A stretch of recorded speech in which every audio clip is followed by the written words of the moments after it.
NSC Fan TV, after the 1-1 draw with Orlando, Drew, Scott,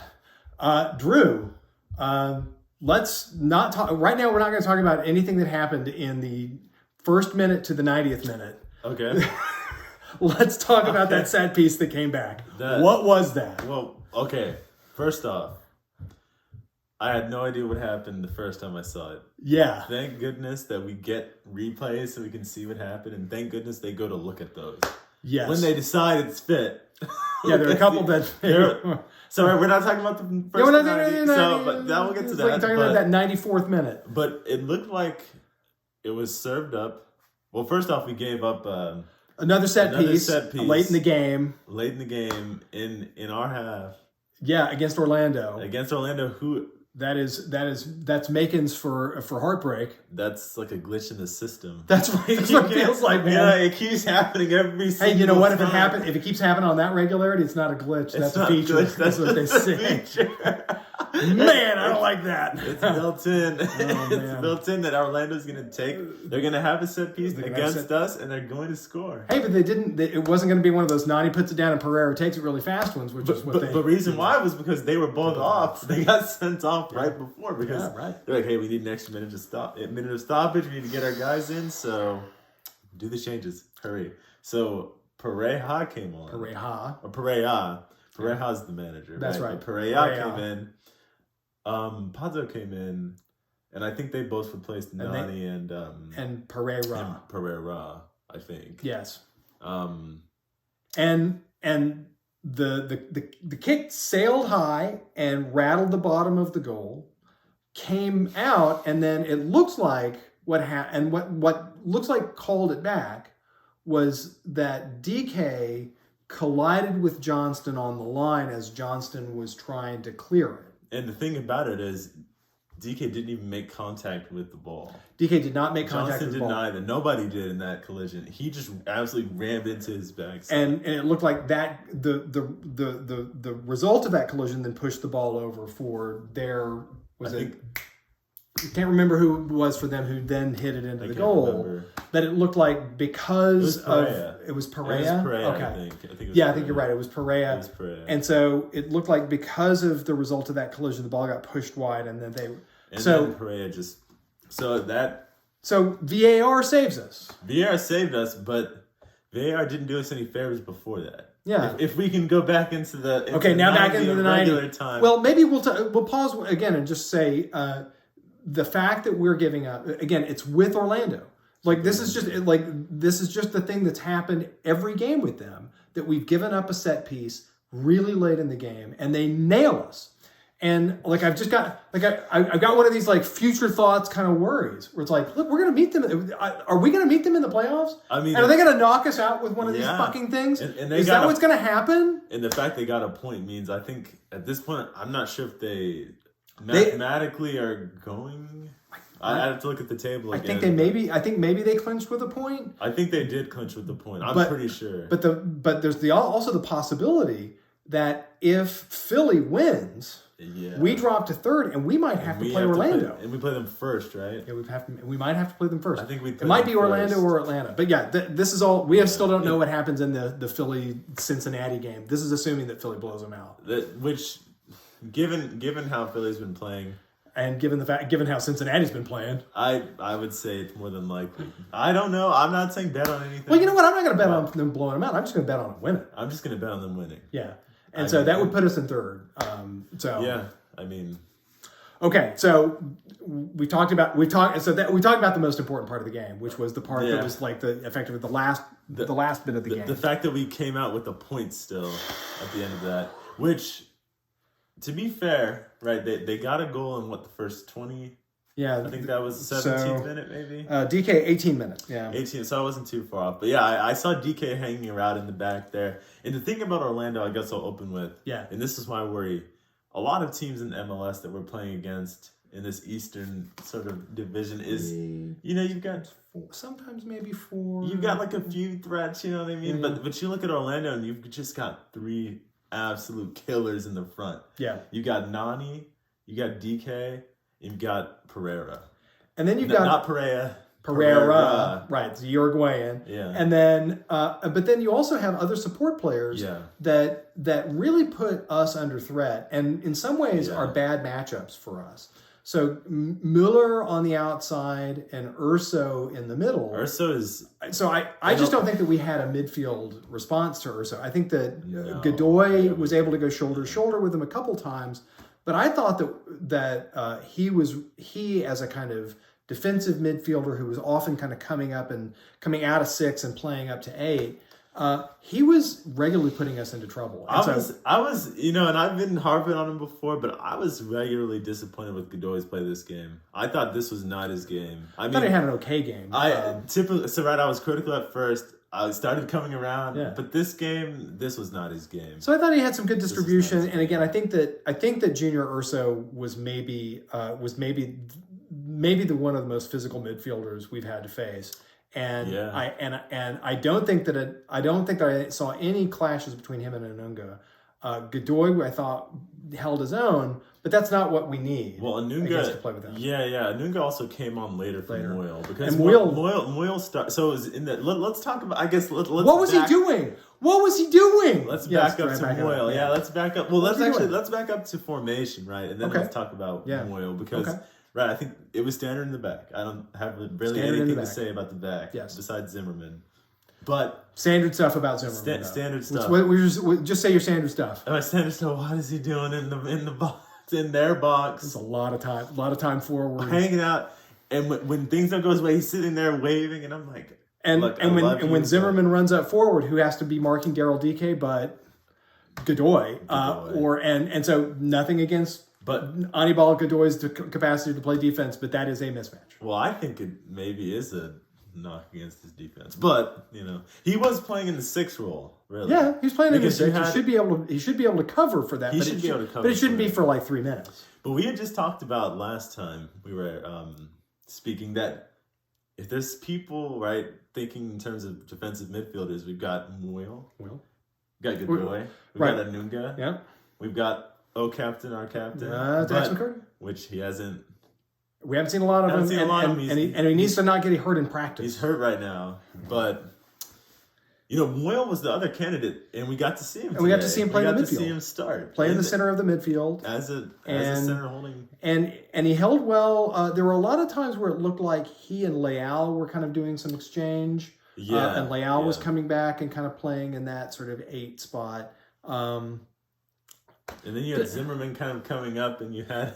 Zimmerman's like, am I an 8 also? Godoy would drop back, and it'd be 3 across the back with Godoy. And that was just for a moment, though. There's only a couple moments, So I don't think that created any problems. No. Zimmerman actually did create 2 really good headers off of our set pieces. That one of them easily could have been a goal. So, again, there's a real upside to him coming up and playing that way. The criticism is not his participation in the set pieces. The criticism is how long he lingers. It's his lingering, and it's also his stamina, because he has, I think, great stamina. Of all of our players, top 5, honestly, when it comes to being able to play 90 consistently. Yes. He's also not, he's not getting any younger, for one. And for 2, the fact is, you're just beating yourself up doing that. Yeah, and when you linger around and then have to absolutely and then you have to beat ass to get back. That's right. Yeah, you're beating yourself up having to do that because you're stretching the defense. You got Godoy having to stay back. And my worry is that there's going to be a team that's going to watch the Cincinnati game, and they're not going to watch. And this is the thing: the Cincinnati game, they still scored 3 goals on us. They still scored 3 goals. We might have came back with 6, which was pretty awesome. We still got. There's a lot to be said for our offense, but they scored 3 goals on us, and should have been 4. And should have been 4. 2 of those really were from absolute counterattacking. Yeah, it would us lingering and them just saying boot it long. And and then we counterattack on them because they've effectively got an offensive midfielder and a couple of midfielders playing in the back there, and we can overload them. Yeah. And that happened. And I'm just concerned that a handful of teams are going to see this and they're going to be like, see what to do with these guys. Going into the playoffs, at this point, this is the thing about playoffs. We might see some hidden tactics that Gary Smith's got in the back pocket. Maybe he's been sitting on them. Like maybe he's been sitting on that, okay, we're going to change this. Maybe we can have Zimmerman stay up front the whole time. Because teams are going to be looking and trying to, beat us out, eliminate us. So, well, okay. So let's also talk about one other element of Zimmerman's play that we criticized a little bit early, which was his frustration guarding Daryl DK, because so Zimmerman had to play 90, but he got that shirt pull in like the 20 something minute and on a yellow so he played for 70 minutes on a yellow. On Daryl DK, and like I just think and it was such an unnecessary shirt pull. It didn't help him catch up. It didn't help him do anything. There was no reason. He just I don't know what he's doing. I don't know what he's doing. Yeah, playing. I didn't even think about that. Yeah, it was 70 minutes on the 70 minutes on a yellow, and and playing against a forward of his size and quality. You're gonna have to be physical, and here he is having to. And right, like you said, it's frustration because at that point we'd have been chasing the game for 4 or 5 minutes, right? Yeah. So, okay. But one thing I'll say about us chasing the game, typically we chase with a little more tempo. I noticed in the first half, the second half was explosive. Yeah, the second half was there was a lot of running. A lot of running, but that first half, even after they scored, I was surprised they didn't see much tempo out of our players. And I think that may be the thought that they are kind of play inside themselves and just say, look, it's working. Yeah. They were able to get an overload goal from that right side because they really just put a lot of folks in there. Yeah, Orlando's going to get goals. So are we. And so I think that they just were like, look, we stick with the plan. Maybe that's the explanation. Maybe it is. I think, yeah. Let's keep going because I have things to say about the midfield that I may wait until we get to. Okay, well then, let's start with so we started in the back. Let's talk about the midfield. No Dax for Cardi. And it shows. And I feel like that was the glue. And when it came to making sure the ball was distributed, I think there are 2 consequences of no Dax. Okay. Sorry, I said 3. There are 2 consequences. There are 2 consequences of no Dax. Number 1 is that it affects play out of the midfield. Yeah. And so the distribution is just a little off, or hastier passes, I guess, and less vision, right? Because people aren't looking down avenues the way Dax does, and it looks like we see Alex Mukhtar be more interested in motoring with the ball than passing it. A lot of lateral passes. Yeah, that annoyed me. Yeah. Honestly, in the first half because it slowed down. Dax usually sees something, and I think that the reason why we had the lateral passes is really in some ways due to the second feature of it, which is that Mukhtar, for as talented as he is also a little bit of an impatient player. Yeah. And the way that we see his impatience is that he will come back and collect. Yeah. And so when he comes back and collect, we have fewer options in front, which means that we have to be more lateral passes. Everything's clumped up. Declumping the midfield is another problem. Yeah, because we play the 3 in the back flat now with Zimmerman's return. Then we've got like 5 midfielders, and then usually Sapong and I think Mukhtar really. Sapong and Mukhtar in the front. Leal either playing underneath him or playing a wide spot. And it ends up, I think, clumping the midfield a lot. And it's like all you can really do is try to pass it around and get players out of the middle, right, or off a wing. And in some ways, the clumpy midfield works if the wings are able to if that draws something. If that draws something and clears, but even when you'll see Johnston just all alone on that right side. There are a lot of times where we were seeing Johnston and Miller really lonely. Just really lonely. Just sat on the right side. And we didn't have Lovitz to be lonely on the left, so we had to have Johnston lonely on the right. Right. Yeah, there were a lot of times where we were looking at the wings and thought that something could have happened. Yeah. So despite the fact that we were criticizing the creative play that was generating something up front, the MLS or the did create a great. That's right. They created a really nice goal between the 3 of them. That was great. That was That was a really nice little triangle of balls that then got Mukhtar free inside the box. Some brilliance by Mukhtar. And then real brilliance from Mukhtar. He's going for, what is this?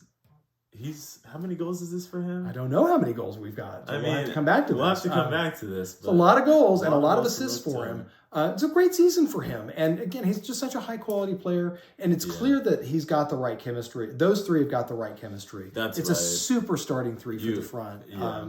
Although I'll say from Leal, I think I'm a little... So I think Mukhtar, Sapong, great. Yes. This game, Leal, I thought was a bit too quick on the trigger. The long Leal strikes. He had trigger finger, I think. He was happy on it because he was going for him like 30 yards out. They were way outside, and he's got the leg to do it. He has the leg to do it, don't get me wrong. But he has to do it. When they're straight at the keeper.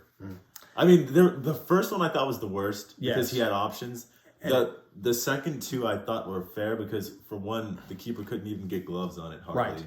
Yeah. They would bounce out, and there'd be other one chances that could have happened. Yeah, he spilled at least once. Yeah. And so I agree. I think that with his long-range shots, if he's going to take them, he should make them. Right. I mean, it's one of these like, I mean, it is one of these kind of, you have to be you have to do it right if you're going to be taking a chance like that, especially like with what you said on the first one, which was that there were options. But one of the nice things about, given the fact how strongly he puts it, even if he doesn't put it perfectly in the frame, away from the keeper still will spill it. We just have to. We just need to be crashing. We have to have people there. We have to have like Jamie Vardy's there. Just come and pounce. Yeah. We need Panthers. Yeah. We need Panthers. I love Panthers. Yeah, we do. A Panther like Vardy. Yeah.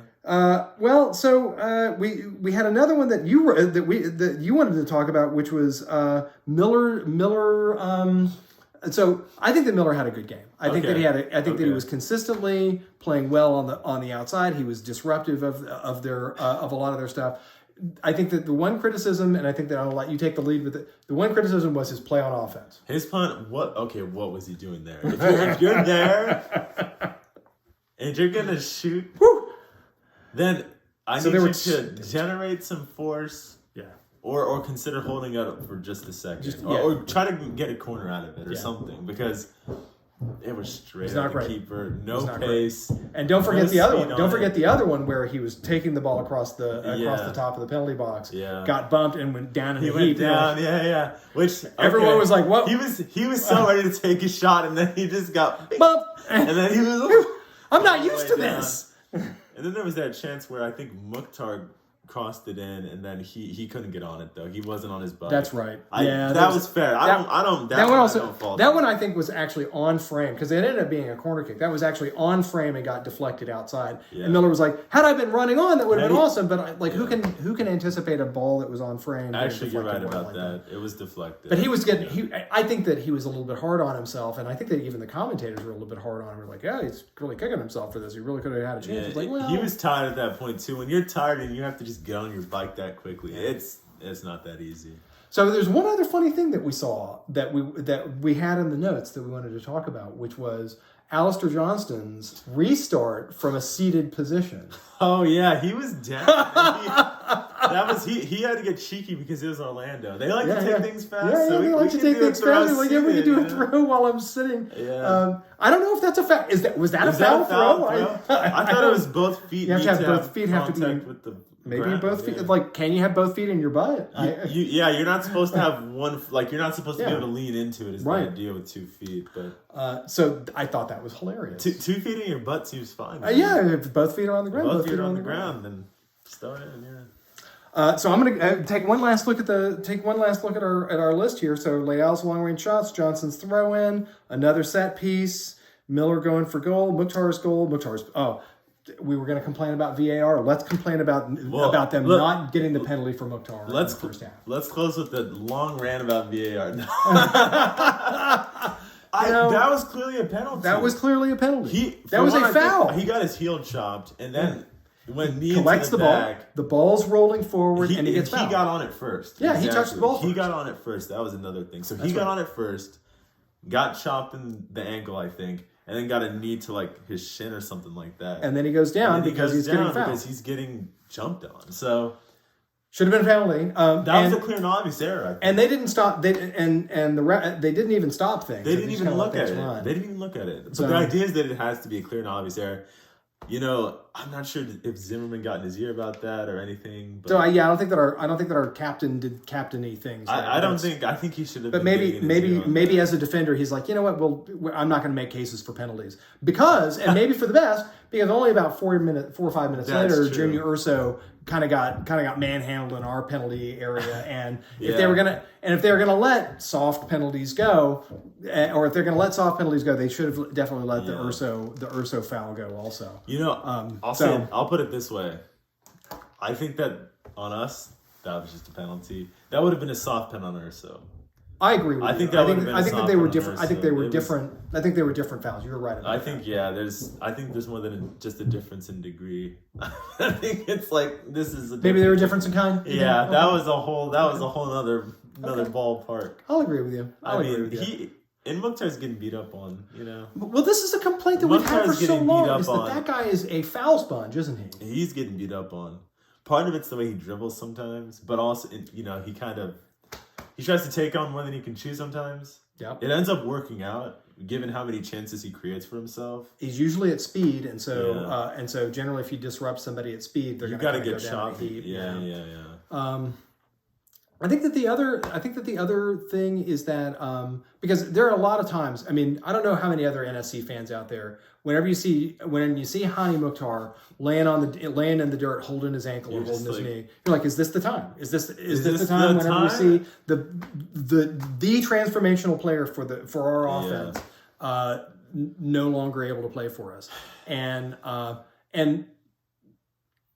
there are a number of times in this game and in the last handful of games where I've just seen him just like, is he doing this for theatrical, like to try to draw the foul? Because that's the thing players do, and I get it. You've got to call attention to the fact you just got a knee into your shin, but still makes you think. And I think that captains need to stand up for those players. I think the captains need to get in there and say, look, this guy gets fouled a lot, and this is a case where you need to be keeping an eye out for a player and his health, because it's for the sake of the league. It's not just for us. It's for the product of the MLS that we need to keep good players healthy with consistent refereeing and punishing folks who hack. Yeah, that's the other half of it. Yeah. So I think that one of the takeaways is, again, by my estimate, a good road tie. And I think, by the way, I think that with this tie, we tie for the most ties. Where's my tie? I got it. We should have worn ties, but I think that with this tie, we tie for the most ties in MLS history. It'd be ironic if we stopped there, because we've got in regular I would be okay season, with that irony. I'd be happy with it. I won't forget it, right? Yeah. But if it's a record, I also won't forget it. So. It's true, right? I mean, we're still a co-owner of the record. Slot me in, yeah. Now we tie for everything. Oh man. But look, I mean, now it looks like we're in a spot where we're likely to be able to host a playoff game. There's a pretty good list of teams that we could be hosting. There's the distinct possibility of hosting Orlando. There's the distinct possibility of hosting Atlanta. I'm going to say it again. Could you imagine getting to host Atlanta? Oh my God. That would be crazy. But it all still hangs on how they do and how we do with the Red Bulls in a week. And that'll be the last game of the regular season. Yeah. Okay. So, and on top of that, we'll also be interviewing folks after the game. And so, if you're a fan of NSC Fan TV, find us. We're outside. We're by Gate 1. Come find us. We'd love to hear what you think. We've got things to say. You've got things to say. Come say them. Yeah. All right. NSC Fan TV. Till next time.